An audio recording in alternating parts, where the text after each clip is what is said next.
நண்பர்கள் அனைவருக்கும் வணக்கம். இந்த வீடியோவில் வந்துட்டு பார்த்துக்கிட்டிங்கன்னா முக்கியமான ஜியோ பொலிட்டிக்கல் நியூஸை பற்றி தான் வந்துட்டு நம்ம பார்க்க போகிறோம். குறிப்பாக அமெரிக்காவை மையமாக வச்சு வந்திருக்கக்கூடிய செய்திகள். அதற்கு முன்னாடி ஒரு முக்கியமான டிஃபென்ஸ் நியூஸ் ஒன்று வந்துட்டு நான் சொல்லிடுறேன். இந்த டிஃபென்ஸ் நியூஸ் நான் ஏன் இப்போ சொல்கிறேன் அப்படின்னா, நேற்றே நான் சொல்லியிருக்க வேண்டியது, நண்பர்கள் ஒரு சிலர் வந்துட்டு இது சம்மந்தமாக பேசுங்க அப்படின்னு சொல்லிட்டு இருந்தாங்க. சைனாவில் இருக்கக்கூடிய ஒரு ப்ரொஃபஸர், அதாவது ஒரு முக்கியமான ஒரு இன்டர்நேஷனல் ரிலேஷன்ஸ் சம்மந்தமான ஒரு யூனிவர்சிட்டியில் இருக்கக்கூடிய ஒரு முக்கியமான ஒரு ப்ரொஃபஸர் ஒருத்தர் வந்துட்டு என்ன சொல்லியிருக்கிறார் அப்படின்னா, லடாக் ரீஜியனில் குறிப்பாக சவுத் ஆஃப் பேங்காங்ஸோவில் இருக்கக்கூடிய 2 முக்கியமான உயரமான மலைப்பகுதிகள், அந்த குன்றுகள்ல இருந்து இந்தியன் ட்ரூப்ஸை சைனீஸ் ட்ரூப்ஸ் வந்துட்டு விரட்டிட்டாங்க. அதுவும் எப்படி விரட்டி இருக்கிறாங்க அப்படின்னு பார்த்துக்கிட்டிங்கன்னா, மைக்ரோவேவ் வெப்பன்ஸின் மூலியமா, அந்த ரேடியேஷனின் மூலியமா வந்துட்டு அவங்களை விரட்டி இருக்கிறாங்க. ஸோ இந்த மைக்ரோவேவ் வந்துட்டு இந்தியன் ட்ரூப்ஸ் மேலே பட்ட உடனே இந்தியன் ட்ரூப்ஸ்னால வந்துட்டு அங்கே நிற்க முடியல, அவங்களுக்கு தலைவலி வந்திருக்கு, அவங்களுக்கு வந்துட்டு வாமிட் வந்திருக்கு. ஸோ அந்த இடத்த விட்டுட்டு அப்படியே அவங்க வந்துட்டு ஓடிட்டாங்க. ஸோ நம்ம ரொம்ப அப்படியே வந்துட்டு சாமர்த்தியமா இந்த இடத்த வந்துட்டு நம்ம போய் பிடிச்சிட்டோம், அதாவது கத்தியின்றி ரத்தமின்றி நம்ம வந்துட்டு இந்த புத்திசாலித்தனமா இந்த விஷயத்த பண்ணிட்டோம் அப்படின்ற மாதிரி ரொம்பவே வந்துட்டு அவர் பெருமையா சொல்லியிருக்கிறாரு. அவர் வந்து என்ன சொன்னார் அப்படின்னா, இப்போ வந்து பாருங்க, லடாக் ரீஜன்ல வந்துட்டு துப்பாக்கி யூஸ் பண்ணக்கூடாது, பெரிய அளவுக்கு ஆயுதங்களை வந்துட்டு பயன்படுத்தக்கூடாது, அதனால சைனா வந்துட்டு புத்திசாலித்தனமா அப்படி பண்ணியிருக்கிறாங்க அப்படின்னு சொல்லிட்டு அவருடைய ஸ்டூடெண்ட்ஸுக்கு வந்துட்டு அவர் சொல்லியிருக்கிறாரு. இது அவர் சொன்ன விஷயம் என்ன அப்படின்னு பார்த்துக்கிட்டிங்கன்னா, சவுத் ஆஃப் பேங்காங்ஸோல ஆகஸ்ட் 29ஆம் தேதி சைனா பண்ண விஷயமா வந்துட்டு அவர் சொல்லியிருக்கிறாரு. இப்போ இதைத்தான், அதாவது சைனால இருக்கக்கூடிய ஒரு ப்ரொஃபஸர் வந்துட்டு மைக்ரோவேவ் வெப்பன் வந்துட்டு சைனா இப்போ யூஸ் பண்ணியிருக்கிறாங்க அப்படின்னு அவர் சொன்ன விஷயத்த வந்துட்டு நிறைய இன்டர்நேஷனல் நியூஸ் ஏஜென்சிஸ் வந்துட்டு அவர் சொன்னார் அப்படின்னு சொல்லிட்டு வந்துட்டு நியூஸாக போட்டு வந்துகிட்டு இருக்கிறாங்க. இப்போ இது என்ன அப்படின்னா, அவர் வந்து ரொம்ப புத்திசாலித்தனமா ப்ளே பண்ணியிருக்கிறாரு. அதாவது மைக்ரோவேவ் வெப்பன் அப்படின்றது சொல்றதன் மூலியமா எல்லாரோட அட்டென்ஷனையும் வந்துட்டு அவர் பக்கம் வந்துட்டு கொண்டு வரலாம். இன்னொரு விஷயம் என்ன அப்படின்னு பார்த்துக்கிட்டிங்கன்னா, இப்போ சைனா அட் பிரசன்ட் ஒரு காம்பேட் சுச்சுவேஷன்ல மைக்ரோவேவ் வெப்பன் யூஸ் பண்ணியிருக்கிறாங்க அப்படின்றது வந்துட்டு சைனாவை எதிர்த்து நிற்கிற அமெரிக்கா, ஆஸ்திரேலியா போன்ற மற்ற நாடுகளுக்கு வந்துட்டு ஒரு விஷயமா தெரியும். என்னடா, சைனா மைக்ரோவேவ் வெப்பன் உண்மையிலே யூஸ் பண்ணியிருக்கிறாங்களா அப்படின்னு சொல்லிட்டு அதை ஆராய்ச்சி பார்க்கறதுக்கு வந்துட்டு அவங்க முயற்சி பண்ணுவாங்க. ஸோ இது எல்லாமே என்ன அப்படின்னு பார்த்துக்கிட்டிங்கன்னா, ஒரு சைக்காலஜிக்கல் ஆப்ரேஷன் தான். அதாவது சைனானால இந்த விஷயங்கள்லாம் பண்ண முடியும், இந்தியா எங்கள்கிட்ட தோத்துட்டாங்க அப்படின்ற அந்த பிம்பத்தை வந்துட்டு திருப்பி ஒரு பபுள் மாதிரி காமிச்சு வந்துகிட்டே இருக்கிறது. உண்மையிலே அது ஒரு பபுள் தான். உடைச்சாச்சுன்னா உள்ள ஒண்ணுமே இருக்காது. ஸோ இது வந்து நம்ம யாரும் நம்பக்கூடிய ஒரு செய்தி கிடையாது. ஒரு இண்டிவிஜுவலா ஒரு ப்ரொஃபஸர் சொன்ன ஒரு தனிப்பட்ட கருத்து. இது ஏன் அப்படின்னு பார்த்துக்கிட்டிங்கன்னா, ஆகஸ்ட் 29ஆம் தேதி வந்துட்டு இந்தியா சவுத் ஆஃப் பேங்காங்ஸோல நிறைய முக்கியமான மலைக்குன்றுகளை வந்துட்டு பிடிச்சாங்க. இந்தியா செஞ்ச இந்த செயலுக்கு வந்துட்டு சைனா பயங்கரமான கண்டனம் தெரிவிச்சாங்க. இன்ன வரைக்கும் அந்த மலைக்குன்றுகள்ல இருந்து இந்தியா திருப்பி போகணும்னு சொல்லிட்டு வந்துட்டு சைனா சொல்லி வந்துட்டு இருக்கிறாங்க. குறிப்பா சைனா வந்துட்டு நிறைய வெப்பன்ஸ் எல்லாத்தையுமே எடுத்துட்டு வந்துட்டு அந்த மலைக்குன்றுகள் பக்கத்துல வந்துட்டு ரொம்பவே ப்ரொவகேட்டிவா வந்து நின்னது நம்ம எல்லாத்துக்குமே தெரியும். அது மட்டும் இல்லாம ஷாட்ஸ் எல்லாமே வந்துட்டு வானத்தை நோக்கி வந்துட்டு ஃபயர் பண்ணாங்க. ஸோ ஆயுதத்தை வச்சு இந்தியா விரட்ட முடியுமா அப்படின்ற அந்த முயற்சிகளை வந்துட்டு சைனா ட்ரை பண்ணியிருக்கிறாங்க. அது வந்துட்டு பலன் அளிக்கல. இப்போ வரைக்கும் பேச்சுவார்த்தையில வந்து என்ன சொல்லிட்டு இருக்கிறாங்கன்னா, இந்தியா வந்து அந்த மலைக்குன்றுகள்ல இருந்து போகணும் அப்படின்றத வந்துட்டு சொல்லி வந்துட்டு இருக்கிறாங்க. ஸோ அவருடைய கருத்தின்படி வந்துட்டு இந்தியன் ட்ரூப்ஸ் வந்துட்டு அவங்க விரட்டிட்டாங்க அப்படின்னா, இப்போ ஏன் சைனா வந்து பேச்சுவார்த்தையில சவுத் ஆஃப் பேங்காங்ஸோல வந்துட்டு இந்தியா திருப்பி பின்னாடி போகணும் அப்படின்றத வந்து சொல்லி வந்துட்டு இருக்கிறாங்க. அன்னைக்கு 2 குன்றுகளை வந்துட்டு மைக்ரோவேவ் வெப்பன் மூலியமா வந்துட்டு அவங்க பிடிச்சிருக்காங்க அப்படின்னா, மீதி பகுதிகளையும் வந்துட்டு சவுத் ஆஃப் பேங்காங்ஸோல அதே மாதிரி ட்ரை பண்ணியிருக்கலாமே. ஸோ அதனால இது வந்துட்டு ஒரு சைக்காலஜிக்கல் டாக்டிக் தான் அப்படின்றத வந்துட்டு நான் சொல்லுவேன். ஸோ மைக்ரோவேவ் வெப்பன் அப்படின்றது என்ன அப்படின்னு பார்த்துக்கிட்டிங்கன்னா, மைக்ரோவேவ் ஜென்ரலாக நம்ம வந்துட்டு நம்மளுடைய டிஷ்ஷஸ்ல யூஸ் பண்ணுறது, அப்புறம் வந்துட்டு நம்மளுடைய மைக்ரோவேவ் ஓவனில் வந்துட்டு நம்ம யூஸ் பண்ணுறோம்ல. ஸோ அதில் வந்துட்டு எலக்ட்ரோ மேக்னெட்டிக் அந்த ரேடியேஷன் வந்துட்டு எமிட் ஆகும். ஸோ அந்த ரேடியேஷன் பார்த்துக்கிட்டிங்கன்னா நம்ம உடம்புல படுறப்போ வந்துட்டு உடம்பு சூடாகும். உடம்புல இருக்கக்கூடிய அந்த ஹைட்ரஜன் பாண்ட்ஸ் வந்துட்டு அது வந்துட்டு பிரேக் பண்ணும். ஸோ குக்கிங்லேயே வந்துட்டு இந்த ப்ராசஸ் தான் நடக்குது. அதனால தான் ஃபுட்டு வந்துட்டு ஹீட் ஆகுது. ஸோ இந்த மைக்ரோவேவ் ரேடியேஷன் வந்துட்டு நம்ம உடம்பு மேலே படுறப்போ நம்மளுடைய உடம்பும் சூடாகும். உடம்புல இருக்க டிஷ்யூஸஸ் வந்துட்டு காயமடையும், இன்ஜுரிஸ் அப்படின்றது ஏற்படும். ஓவராலாக நம்ம உடம்புல இருக்கக்கூடிய அந்த பிசியாலஜி அப்படின்றது பாதிக்கப்படும். ஸோ இது வந்து ரொம்பவே பெரிய அளவுக்கு உடம்புல சேதத்தை விளைவிக்கக்கூடிய ஒரு வெப்பன் இல்லை. நார்மலாக நம்ம உடம்புல வந்துட்டு தலைவலி, ஒரு மாதிரி ரேடியேஷன் எஃபெக்ட் வர்ற ஒரு பெரிய அளவுக்கு உயிர் சேதம் ஏற்படுத்தாத மாதிரியான ஒரு வெப்பன். ஸோ அதனால இதை சேஃபாக யூஸ் பண்ணலாம் அப்படின்றது வந்துட்டு நிறைய இன்டர்நேஷனல் எக்ஸ்பர்ட்ஸ் வந்துட்டு, டிஃபென்ஸ் எக்ஸ்பர்ட்ஸ் வந்துட்டு சொல்லி வந்துட்டு இருக்காங்க. ஆனால் அமெரிக்கா முதல்ல அது யூஸ் பண்ணி வந்துட்டு இருந்தாங்க. ஆனால் இப்போ வந்துட்டு யூஸ் பண்ணுறது இல்லை. ஏற்கனவே ஆப்கானிஸ்தானில் வந்துட்டு அமெரிக்கா யூஸ் பண்ணி வந்துட்டு இருந்தாங்க. சைனாவும் மைக்ரோவேவ் வெப்பன்ஸை வந்துட்டு பெரிய அளவுக்கு பயன்பாட்டிற்கு கொண்டு வரணும்னு சொல்லிட்டு நிறைய ஆராய்ச்சி எல்லாமே செய்து வந்துட்டு இருக்கிறாங்க. சைனால இருந்து அமெரிக்கன் டிப்ளமேட்ஸ் மேல வந்துட்டு மைக்ரோவேவ் வெப்பன்ஸ் வந்துட்டு இன்டைரக்டா யூஸ் பண்ணியிருக்கிறாங்க அப்படின்ற அந்த குற்றச்சாட்டும் இருக்கு. ஸோ இந்த மாதிரி சைனா கிட்ட மைக்ரோவேவ் வெப்பன்ஸ் அப்படின்றது இருக்குதான். அதை ஆனால் யூஸ் பண்ணல லடாக்ல அப்படின்ற வந்து நம்ம புரிஞ்சுக்கணும். இதை வந்து சைனா வந்துட்டு ஒரு சைக்காலஜிக்கல் டாக்டிக்ஸா, ஏன்னா யாருமே போய் லடாக்ல போய் பார்க்க போறது இல்லை, அதனால என்ன வேணாலும் வந்துட்டு அடிச்சு விடலாம் அப்படின்ற மாதிரி வந்துட்டு சைனா சொல்லி வந்துட்டு இருக்காங்க. இப்போ இந்த சைனீஸ் ப்ரொஃபசர் சொன்ன இந்த விஷயத்துக்கு வந்துட்டு இந்தியன் ஆர்மியை அஃபீஷியலா முழுக்க முழுக்க மறுப்பு தெரிவிச்சிருக்காங்க. அவர் சொன்னது வந்து முற்றிலும் போய், அது வந்துட்டு நம்பக்கூடிய விஷயம் கிடையாது, ஒரு சைக்காலஜிக்கல் டாக்டிக்ஸா வந்துட்டு சைனா இந்த மாதிரி வந்துட்டு பேசி வந்துட்டு இருக்காங்க அப்படின்றது இந்தியன் ஆர்மியை வந்துட்டு சொல்லியிருக்காங்க. இப்போ நான் என்ன சொல்லணும்னு நினைக்கிறேன் அப்படின்னா, ஒரு சைனீஸ் ப்ரொஃபசர் சொல்ற விஷயத்தை இவ்வளவு முக்கியத்துவமா எடுத்துக்கிட்டு நம்ம இத்தனை பேர் பேசணுன்ற அவசியம் இல்லை. ஸோ அந்த நோக்கத்தோட தான் வந்துட்டு அவங்க சொல்றாங்க. அதாவது சைனீஸ் ப்ரொஃபஸரே சொல்றதே உண்மையானாலும் பொய்யானாலும் நம்ம ஒரு விஷயத்தை வந்துட்டு கொளுத்தி போட்டுருது, அதை பத்தி எல்லாருமே வந்துட்டு பேசிட்டு இருக்கணும். ஸோ அதான் அவங்களுடைய நோக்கம். ஸோ இப்போ பாரு, நம்ம எல்லாருமே வந்துட்டு பேச ஆரம்பிச்சிட்டோம். எனக்கு தெரிஞ்சு இந்தியன் ஆர்மியே வந்துட்டு அந்த ப்ரொஃபஸரோட கமெண்ட்டுக்கு வந்துட்டு ரெஸ்பாண்ட் பண்ணியிருக்கணும். அது வந்துட்டு உண்மை இல்லை அப்படின்னு வந்துட்டு தனியாக ஒரு ஸ்டேட்மெண்ட்டாக சொல்லியிருக்கணும் அப்படின்ற அந்த அவசியம் இல்லை. அது வந்துட்டு அவங்களுடைய அந்த இமேஜ் வந்துட்டு இன்னும் தூக்கி விடுற மாதிரி ஆயிரும். ஸோ அதனால இந்த டாபிக் வந்துட்டு இதோட வந்துட்டு நான் முடிச்சுக்கிறேன்.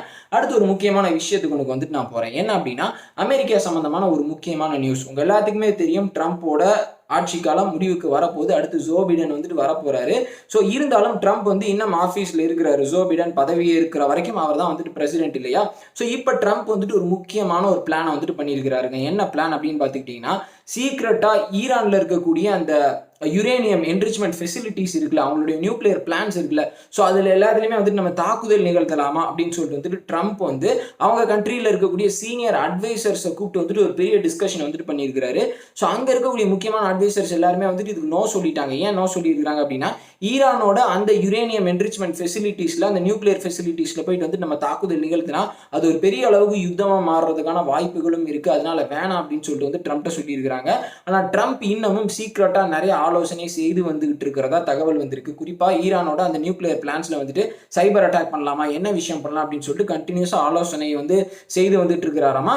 இது இப்போ ஏன் வந்துட்டு ட்ரம்ப் இந்த முடிவு எடுத்திருக்கிறார் அப்படின்னு பாத்துக்கிட்டீங்கன்னா, இப்போ ரீசெண்டா வந்திருக்கக்கூடிய ஒரு ரிப்போர்ட்ல வந்து ஈரான் வந்து அவங்களுடைய அந்த யுரேனியம் என்ரிச்மெண்ட் வந்துட்டு கிட்டத்தட்ட 12 மடங்கு அதிகமாக்கிட்டாங்க. பெரிய அளவுக்கு வந்துட்டு அவங்களுடைய அந்த நியூக்ளியர், அதாவது வெப்பன் கிரேட் யுரேனியம் வந்துட்டு அதிகப்படுத்தி வந்துட்டு இருக்காங்க அப்படின்ற அந்த செய்திகள் எல்லாமே வந்து வந்திருக்கு. ஏற்கனவே நம்ம ஒரு விஷயம் பார்த்தோம். என்ன அப்படின்னா, இஸ்ரேலுக்கு வந்துட்டு ட்ரம்ப் வந்து நிறைய ஃபேவரபிளான விஷயங்கள் எல்லாத்தையுமே வந்துட்டு அவருடைய ஆட்சி காலத்தில் வந்துட்டு பண்ணி வந்துட்டு இருந்தாரு. குறிப்பா இஸ்ரேல் என்ன சொன்னாங்க அப்படின்னா, ட்ரம்ப் மாதிரி வந்துட்டு எங்களுக்கு ஒரு பிரசிடென்ட், அமெரிக்கன் பிரசிடென்ட் வந்துட்டு எங்களுக்கு கிடைக்கவே மாட்டாரு, ஸோ அந்த அளவுக்கு ஹெல்ப் பண்ணியிருக்கிறார் அப்படின்னு சொல்லிட்டு இஸ்ரேல் சொன்னாங்க. இப்போ ட்ரம்ப் இப்படி எடுக்கக்கூடிய, அதாவது ஈரான் மேலே இப்போ ஒரு தாக்குதல் நிகழ்த்தணும்னு அவர் ஒரு நடவடிக்கை எடுத்து வர்றாருன்னா கண்டிப்பாக வந்துட்டு அதுக்கு பின்னாடி இஸ்ரேல் இருப்பாங்க. இதை எதுக்கு ட்ரம்ப் செய்யறதுக்கு முயற்சி பண்ணி வந்துட்டு இருக்கிறார் அப்படின்ற அந்த விஷயம் இருக்குல்ல, அதாவது இப்போ ஏன் ட்ரம்ப் இதை வந்துட்டு செய்யணும்னு நினைக்கணும், ஆட்சியை விட்டு போறாரு.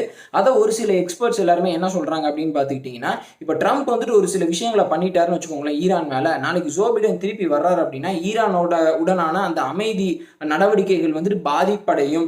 ஸோ ட்ரம்ப் வந்து இப்போ வந்துட்டு ஒரு டேமேஜை பண்ணிட்டு போயிட்டாருன்னா கண்டிப்பாக ஜோ பிடனால திருப்பியும் அதை வந்துட்டு சேர்க்க முடியாது. ஜோ பிடன் திருப்பியும் வந்துட்டு அந்த நியூக்ளியர் டீலை வந்துட்டு கொண்டு வரணும்னு நினைச்சிட்டு இருக்கிறாரு. ஸோ அது எல்லாத்துலேயுமே வந்துட்டு இது வந்து மண்ணள்ளி போட்ட மாதிரி ஆயிரும். ஸோ இது எல்லாத்துக்கு பின்னாடியுமே வந்துட்டு இஸ்ரேல் இருக்கிறாங்க அப்படின்றது வந்துட்டு சொல்றாங்க. இந்த மாதிரி விஷயங்கள் வந்துட்டு ஏற்கனவே நடந்திருக்குங்க. அதாவது எப்படி அப்படின்னு பார்த்துக்கிட்டீங்கன்னா, 2008 வந்துட்டு இதே மாதிரி ஜார்ஜ் புஷ் வந்துட்டு பதவி காலம் முடிஞ்சு போற அந்த சமயத்தில் வந்துட்டு ஈரான் மேலே இதே மாதிரி தாக்குதல் நிகழ்த்தலாமா அப்படின்னு சொல்லிட்டு வந்துட்டு பெரிய அளவுக்கு பிளான் பண்ணி வந்துட்டு இருந்தாரு.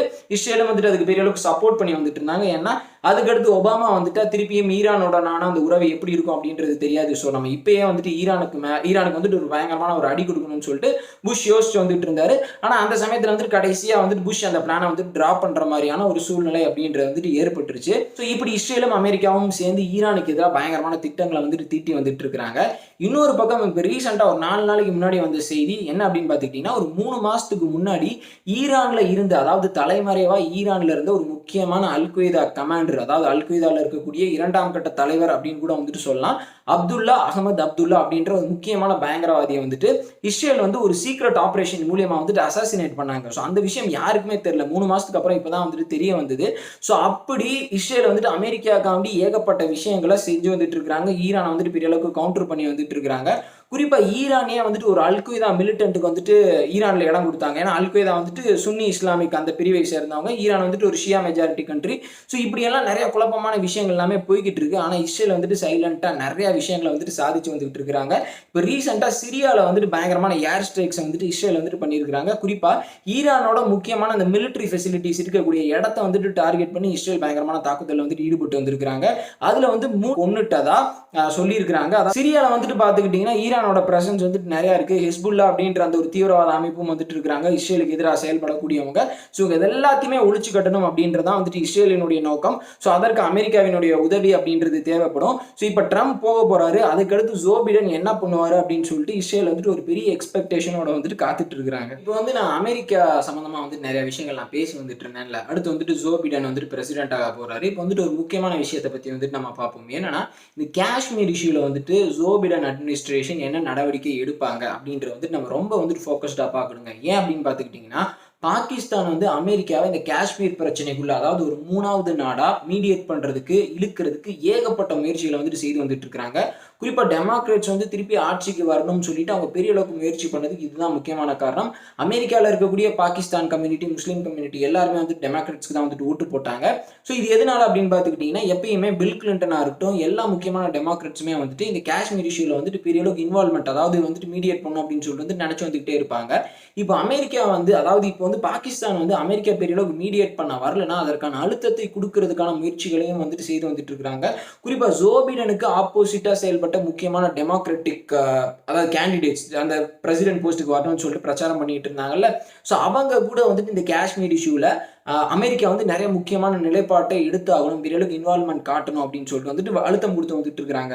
ஸோ இதெல்லாம் ஜோ பிடன் செய்யறதுக்கான அந்த நிர்பந்தம், அந்த ப்ரெஷர் அப்படின்றது கண்டிப்பாக நிறைய சைட்ல இருந்து வந்துட்டு வரும். ஆல்ரெடி வந்துட்டு வர ஆரம்பிச்சிருச்சு காஷ்மீர் விஷயத்தில் அவர் என்ன பேச போறார் அப்படின்னு சொல்லிட்டு. ஆனால் இந்தியா இத்தனை ஆண்டு காலமாக பெரிய அளவுக்கு டிப்ளமேட்டிக் அப்புறம் வந்துட்டு பொலிட்டிக்கல் ஆக்ஷனின் மூலியமா 3வது நாடு மத்தியஸ்தரம் பண்ண வரக்கூடாது அப்படின்னு சொல்லிட்டு நிறைய நடவடிக்கைகளை வந்துட்டு எடுத்து வந்திருக்கிறாங்க. நிறைய ஆதாரங்களையும் காமிச்சு வந்திருக்கிறாங்க. பாகிஸ்தான் என்னென்ன விஷயங்களை செய்து வந்துட்டு இருக்காங்க, கிராஸ் பார்டர் டெரரிசம் சொல்லிட்டு ஏகப்பட்ட விஷயம் வந்து இந்தியா காமிச்சிருக்காங்க. அதனாலதான் ஒபாமாக்கு வந்துட்டு இந்த மீடியேட் பண்றதுக்கான ஸ்பேஸை வந்துட்டு இந்தியா பெரிய அளவுக்கு கொடுக்கல. ஸோ அதே விஷயம் இப்ப கண்டினியூ ஆகும் அப்படின்ற மாதிரி வந்துட்டு சொல்றாங்க. அதாவது ஜோ பிடன் வந்துட்டு பெரிய அளவுக்கு காஷ்மீர் இஷ்யூல இன்வால்வ் ஆக முடியாது. ஏன் அப்படின்னா அவருக்கு நிறைய முக்கியமான பிரச்சனைகள் இருக்கு, உள்நாட்டு பிரச்சனைகளை தீர்த்து வைக்கிறதுக்கு நிறைய இருக்கு, கோவிட் கிரைசிஸ் இருக்கு, கிளைமேட் சேஞ்சில் வந்துட்டு அவர் முக்கியமான நடவடிக்கைகள் எடுக்க போறாரு, சைனாவை கவுண்டர் பண்றதுக்கு நிறைய விஷயங்களை வந்துட்டு அவர் எடுக்க போறாரு, அப்புறம் வந்துட்டு எக்கானமிக் செக்யூரிட்டி, அதாவது உள்நாட்டில் பொருளாதாரம் நல்ல நிலையா இருக்கணும், அதற்கான நடவடிக்கைகளை வந்துட்டு எடுக்க போறாரு. ஸோ இது எல்லாத்துக்கும் அப்பாற்பட்டு தான் வந்துட்டு அவர் காஷ்மீரை பத்தி வந்துட்டு யோசிப்பாரு. ஸோ அப்பயும் இந்தியா விஷயம் அப்படின்றதுனால வந்துட்டு நிறைய யோசிச்சு தான் வந்துட்டு பேசுவார் அப்படின்ற மாதிரி வந்துட்டு சொல்றாங்க. ஆனா பாகிஸ்தான் சைலண்டா நிறைய முயற்சிகளை எடுத்து வந்துட்டு இருக்காங்க அப்படின்றது இப்பவே தெரிய வந்திருக்குங்க. ஸோ இதுதான் காஷ்மீர் சம்பந்தமா நான் சொல்ல வந்த முக்கியமான விஷயம். ஸோ என்ன நடக்குது அப்படின்ற வந்து நம்ம பொறுத்து பார்க்கலாம். அமெரிக்காவை மத்தி நடந்துட்டு இருக்க, சுத்தி நடந்துட்டு இருக்கக்கூடிய அந்த ஜியோ பொலிட்டிக்கல் நியூஸ் சம்பந்தமா பேசணும்னாலே வந்துட்டு நிறைய விஷயங்களை வந்துட்டு பேசலாம். குறிப்பா சைனா சம்பந்தமா அமெரிக்கா என்ன விஷயங்களை செய்து வந்துட்டு இருக்காங்க அப்படின்றத வந்துட்டு இன்னும் நிறைய விஷயங்கள் இருக்கு. ஸோ அதெல்லாம் பொறுத்திருந்து நம்ம வேற ஒரு வீடியோல வந்துட்டு நம்ம பேசலாம். ஸோ அது வரைக்கும் சேனலோட இணைஞ்சிருங்க. மறக்காம இந்த வீடியோ வந்துட்டு உங்க ஃப்ரெண்ட்ஸ்ட்ட ஷேர் பண்ணுங்க. ஸோ அவங்களும் இந்த முக்கியமான விஷயங்களை, அமெரிக்கா இஸ்ரேல் வந்துட்டு என்னென்ன விஷயங்கள் செய்து வந்துட்டு இருக்காங்க அப்படின்ற வந்துட்டு தெரிஞ்சுக்கிட்டும். வீடியோ பார்த்தமைக்கு ரொம்ப நன்றி. சோஷியல் மீடியா லிங்க்ஸ் வந்து டிஸ்கிரிப்ஷன்லையும் கமெண்ட் செக்ஷன்லையும் கொடுத்துருக்கேன், ஃபாலோ பண்ணுங்க. ஜெய்ஹிந்த்.